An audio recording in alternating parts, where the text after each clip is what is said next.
बेतिया से बड़ी खबर मिल रही है, जहां पुलिस हिरासत से आरोपी को जबरन छुड़ाया गया है। परिजनों और भीड़ ने पुलिस से धक्का मुक्की भी की है। आरोपी को छुड़ाने का वीडियो भी वायरल हो रहा है। मझौलिया थाना क्षेत्र का ये पूरा मामला बताया जा रहा है, जहां पुलिस गाड़ी से जबरन आरोपी को छुड़ा लिया गया। सरकारी कार्य में बाधा डालने का मामला दर्ज किया गया था। 20 लोगों को नामजद किया गया। जानकारी के मुताबिक पुलिस को बहुअरवा गांव में अपराधियों के जुटने की सूचना मिली थी, जिसके बाद पुलिस आरोपियों को गिरफ्तार करने पहुंची। रीठा महतो नाम के व्यक्ति को पुलिस ने हिरासत में लिया, जिसके बाद उसके परिवार और लोगों की भीड़ ने जमकर बवाल किया है।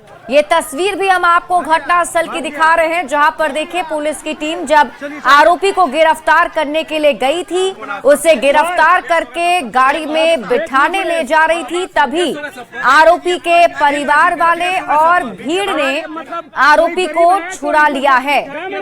ये तस्वीर हम आपको दिखा रहे हैं, जहां पर देखिए जमकर बवाल भी हो रहा है।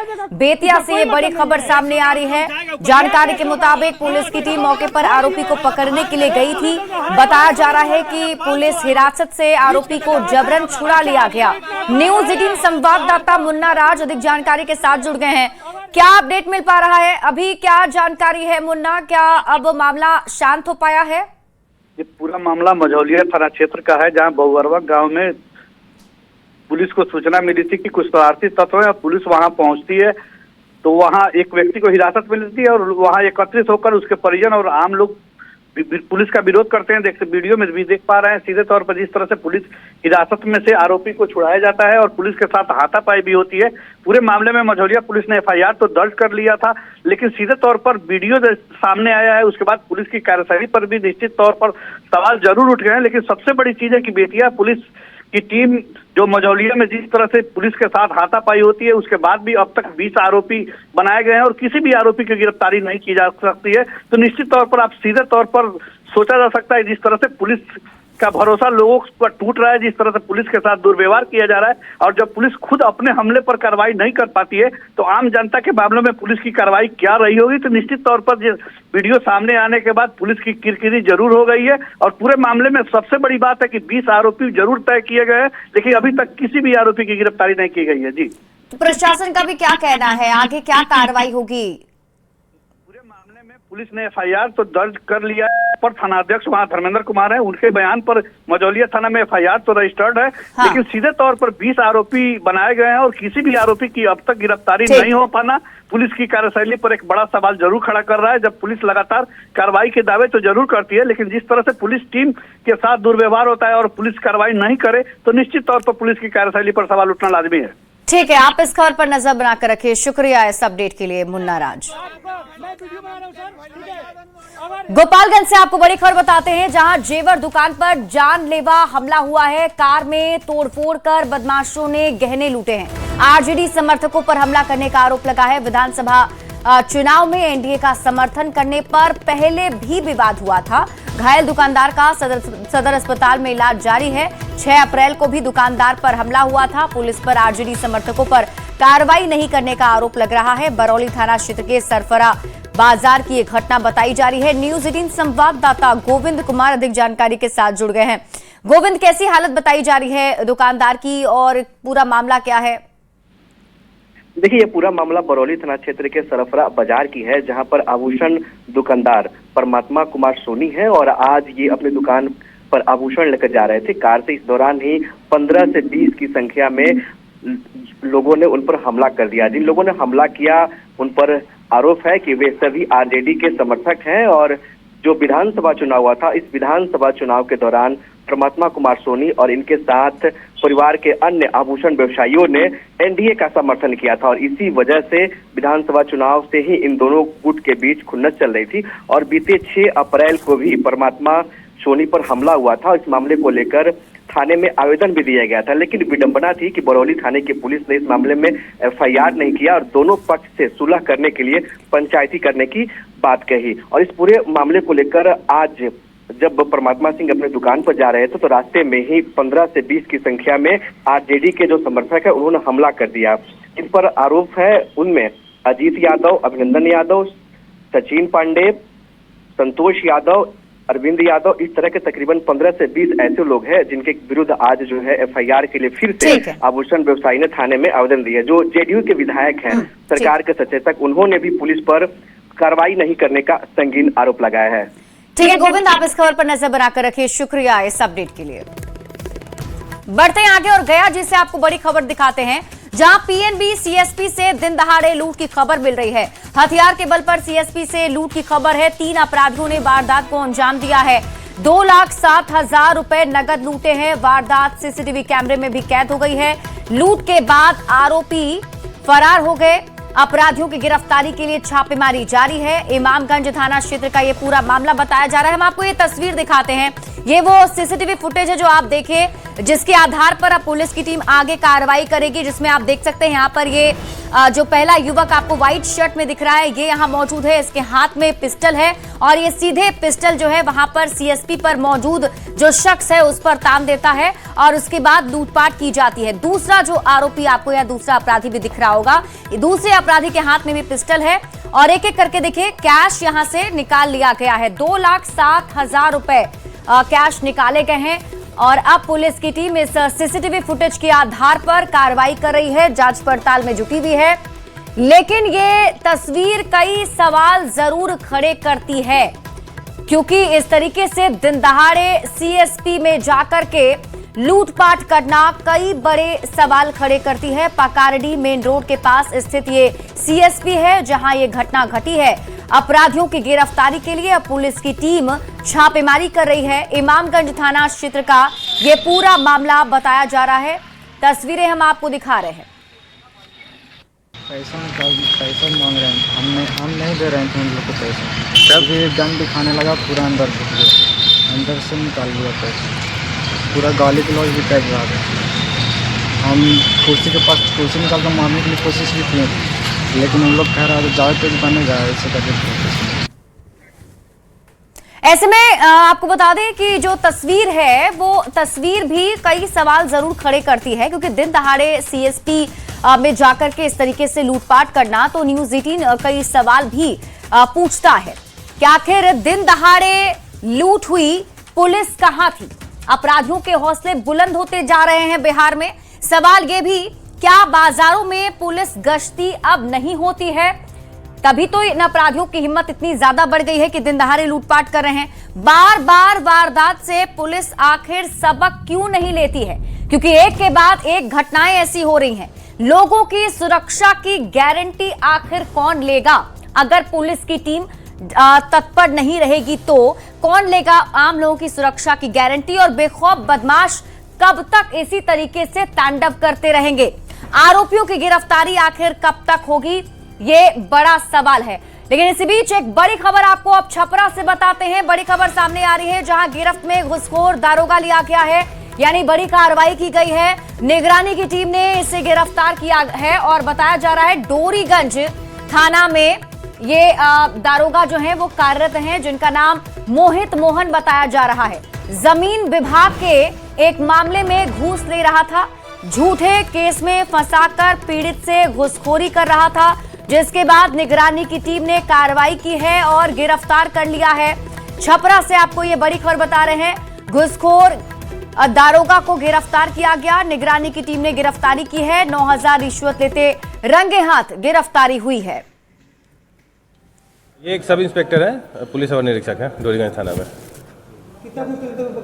9,000 रुपये रिश्वत लेते हुए गिरफ्तार किया गया। मामला क्या था, किस चीज़ के लिए? मामला था कि ये पहले का परिवादी का एक केस था, जिसमें उनके कुछ परिजन थे जिनका नाम था।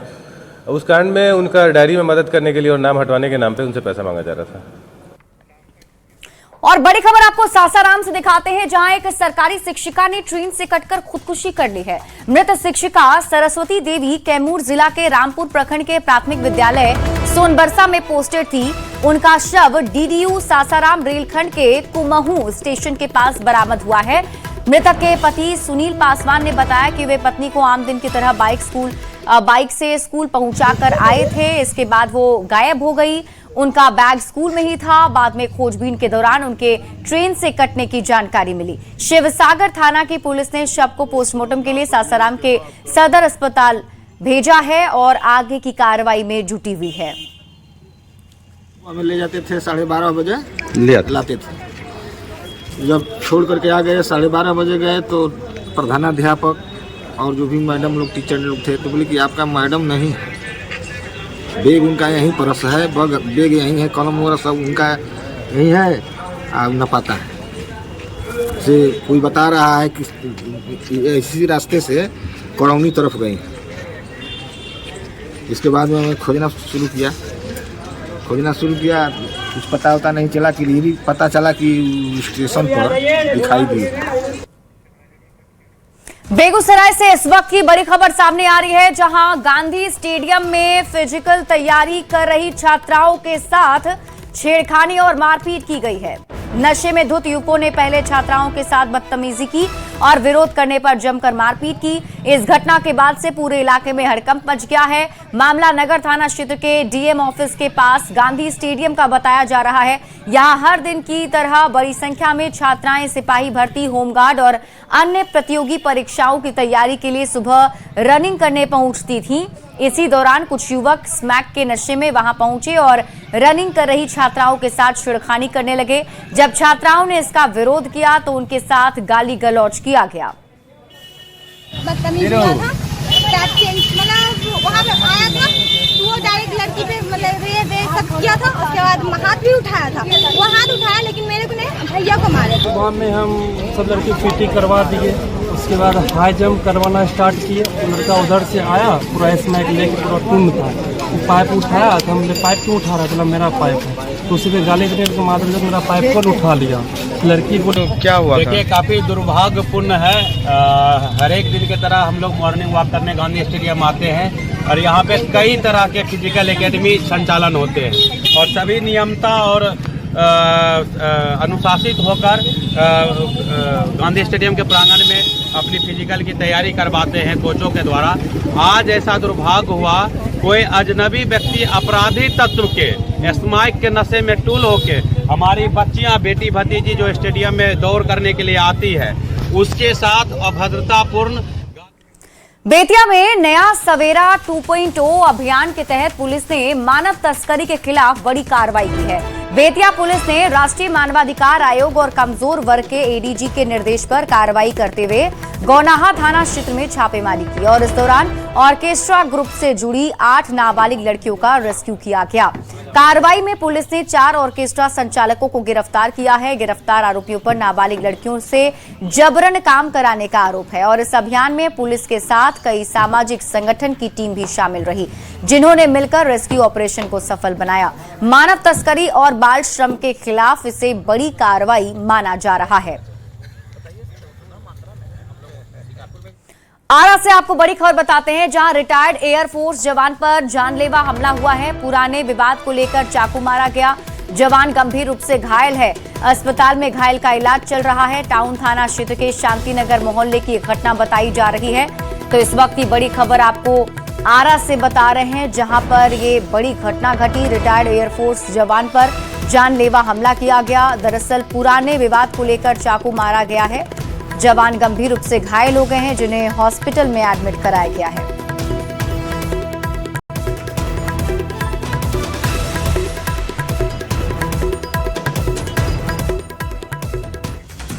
और अब बात बिहार की सियासत में चल रही हलचल की करेंगे।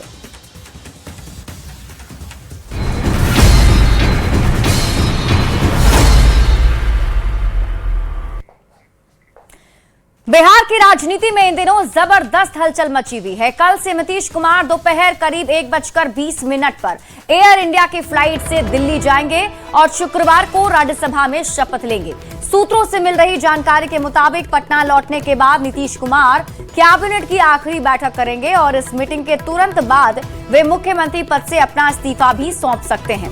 खबरों की माने तो 14 अप्रैल के बाद बिहार में नई सरकार का गठन हो सकता है और अब सबकी नजरें इसी बात पर टिकी हुई है कि बिहार की कमान किसके हाथ में जाएगी, कौन होगा बिहार का सम्राट। इस बीच खबर है कि 10 अप्रैल को दिल्ली में बिहार बीजेपी कोर ग्रुप की बैठक भी होगी, जिसमें दोनों डिप्टी सीएम, प्रदेश अध्यक्ष, प्रभारी, सह प्रभारी संजय जायसवाल, गिरिराज सिंह, नित्यानंद राय, मंगल पांडे, संगठन मंत्री भिखू भाई दलसानिया भी इसमें शामिल होंगे।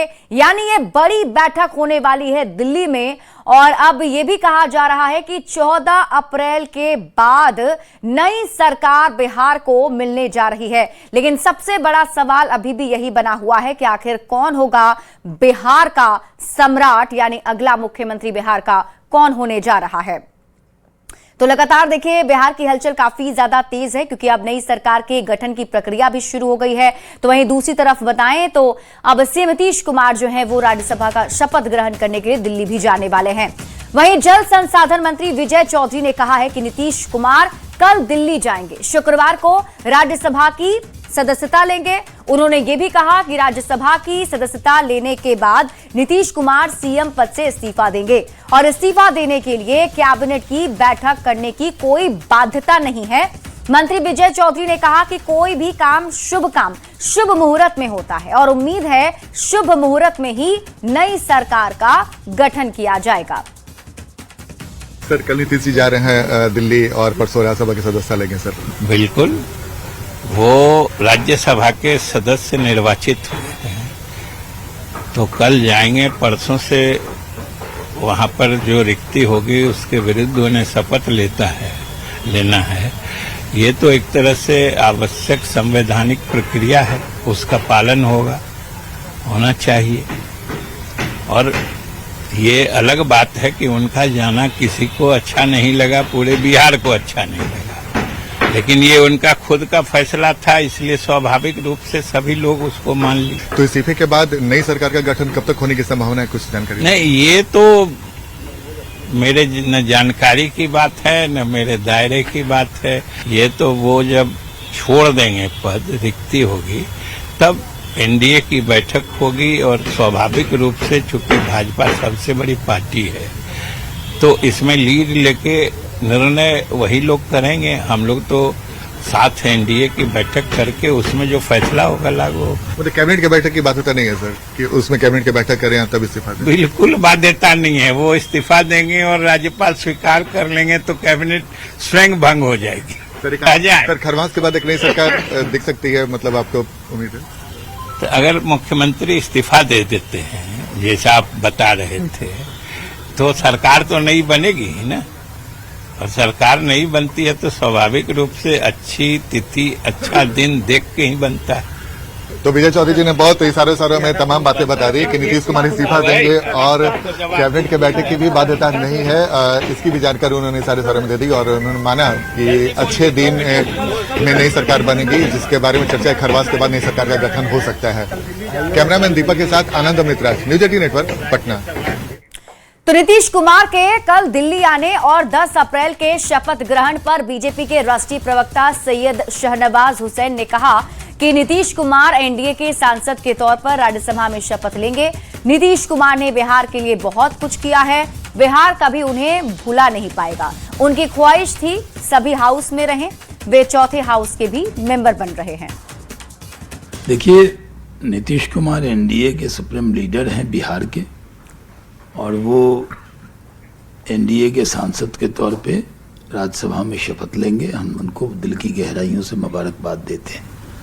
नीतीश कुमार जी ने बिहार के लिए बहुत कुछ किया है, कभी बिहार उनको भुला नहीं पाएगा, लेकिन उनकी ख्वाहिश थी कि वो चारों हाउस में रहें और वो चौथे हाउस में भी मेंबर बन रहे हैं। और उसके बाद वो जब शपथ ले लेंगे तो हम सब उनको बधाई देंगे। मुख्यमंत्री तो एनडीए का ही होगा, एनडीए की सरकार कहलाएगी और जब नीतीश कुमार जी मुख्यमंत्री पद को त्यागेंगे उसके बाद एनडीए के नेता बैठ के सब तय करेंगे। राज्यसभा में शपथ लेने से पहले मुख्यमंत्री नीतीश कुमार ने बिहार के 4,954 एएनएम को नियुक्ति पत्र सौंपा है। सीएम नीतीश कुमार के हाथों नियुक्ति पत्र पाकर एएनएम भी काफी खुश नजर आई। तो ये तस्वीर हम आपको दिखा रहे हैं पटना की, जहां नियुक्ति पत्र मिलने के बाद आप देख सकते हैं सभी एएनएम के चेहरे पर खुशी की लहर है। मुख्यमंत्री नीतीश कुमार ने सभी को नियुक्ति पत्र सौंपा है।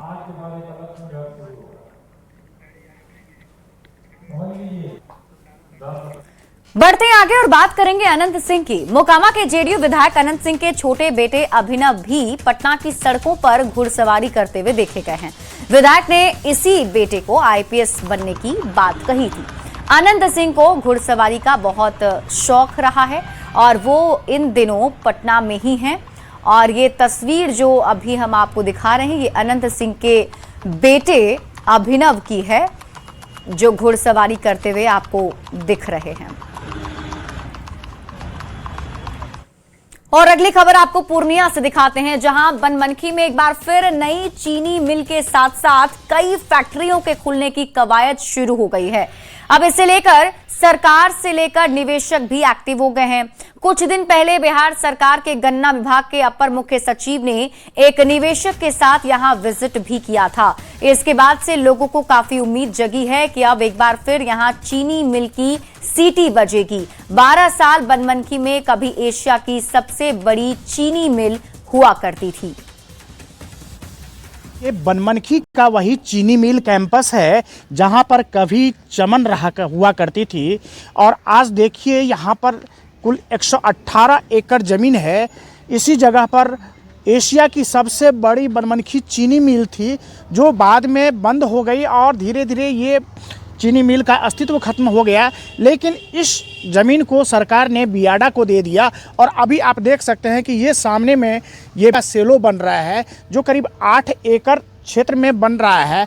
इसके अलावा जो यहाँ पर ज़मीन है, इस पर भी अलग अलग इंडस्ट्री लगने की बात हो रही है। आपको याद दिला दूं, जो बिहार बनमनखी के प्रथम ये भोला पासवान शास्त्री जी मुख्यमंत्री हुए बिहार के, और ये बनमनखी के विधायक रहे हैं। उसी समय जो है यहाँ एशिया की सबसे बड़ी चीनी मिल का जो है निर्माण रखा गया था, और जो एशिया की सबसे बड़ी चीनी मिल 118 एकड़ में फैला हुआ था, जहाँ की यहाँ के सारे लोग जो है खुशहाल थे। लाखों किसान खुशहाल थे। और ये चीनी मिल जो है विगत लगभग 1995 के आसपास जो है ये चीनी मिल बंद हो गई, जो काफ़ी निराशाजनक हुआ है। और काफ़ी दिनों से बोला जा रहा है जो यहाँ नई चीनी मिल बनेगी। तो आप देख सकते हैं कि ये वही चीनी मिल परिसर है जहाँ पर कि एशिया की सबसे बड़ी चीनी मिल हुआ करती थी। और एक बार फिर यहाँ पर प्राइवेट स्तर पे चीनी मिल लगने की संभावना जताई जा रही है। निवेशक भी यहाँ आए हुए थे बाहर से और वो यहाँ पर अपना निवेश करने के लिए इच्छुक हैं, यहाँ पर फिर से चीनी मिल लगाने के लिए इच्छुक है। और इससे इस इलाके के किसानों को काफ़ी फ़ायदा होगा, खास करके जब से ये अडानी का सेलो बना है। यहाँ पर मक्का और अन्य चीज़ें जो इस क्षेत्र में काफ़ी उपज होती है, उसका भी स्टोरेज यहाँ पर होगा। और चीनी मिल या अन्य फैक्ट्रियाँ लग जाने से इस इलाके का काफ़ी फ़ायदा होगा, लोगों को भी रोज़गार मिलेगा। कुमार प्रवीण, न्यूज़ 18 पूर्णिया। और इसी बीच रुक कर लेते हैं बड़ी खबर की ओर। लखीसराय से आपको बड़ी खबर दिखाते हैं, जहां जमीन विवाद में मारपीट और फायरिंग हुई है। दोनों पक्ष से 6 लोग गंभीर रूप से घायल बताए जा रहे हैं। किऊल के सिंहचक गांव की घटना बताई जा रही है और घायलों को अस्पताल में भर्ती कराया गया है, जहां उनका इलाज जारी है।